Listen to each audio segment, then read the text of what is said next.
Сәлем оқырман. Кім таниды Әділ деген жігітті? Өзі Қырғызстаннан болады, Аргеннің досы. Және де сол жігіт Қосылайықтағы бір қыздың жүрегін жаулап алған секілді. Кім деп ойлайсыз? Зарина ма, Мөлдір ме? Мөлдірдің бүгін Инстаграм желісінде болса, қырғыз елінің өлеңін қосып, енді мынау енді менің сүйікті әнім деп жазыпты.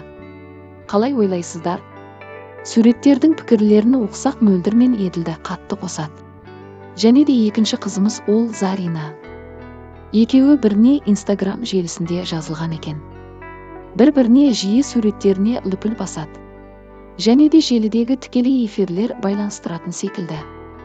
Бір-бірімен жазысып отырады кәдімгідей. Жігіт қайта қазақстандық бағдарламаға келуі мүмкін бе? Ойларыңыз қалай? Бұлай қарасам біздің қыздарымызға жарасады. Өте келбетті ұстамды келген жігіт. Ескере кетсек ол бір болайық жобасындағы Бота деген қатысушымен жұп болған болатын. Махаббат болып ерекше көрерменнің сүйікті жұбы болатын. Бірақ қалай жоба бітті, солай арақатынастары тоқтады. Мүмкін екі түрлі ел болғасын айырылысқан болар. Кім біледі? Және де оқырмандардың пікірлерін оқып көрейін. Зарина емес Мөлдірге келеді негізі, ешкім аша алмады ғой Мөлдірді. Сындыра алам екен Мөлдірді, қайдам шама қайда.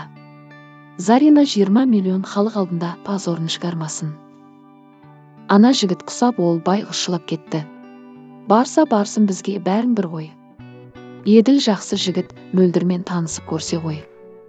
Оти тәрбиелі жігіт, артық сөзі жоқ. Қойындаршы Заринаға кел, Маляға кел. Дей бермей.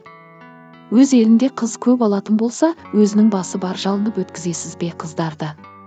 Зарикоштың қолдаушыларының атынан сізге екі дүниенің бақытын тілейміз. Алланың сүйікті құлы болыңыз. Деген пікірлер бар екен, жайдан жай емес ау. Сіз қалай ойлайсыз?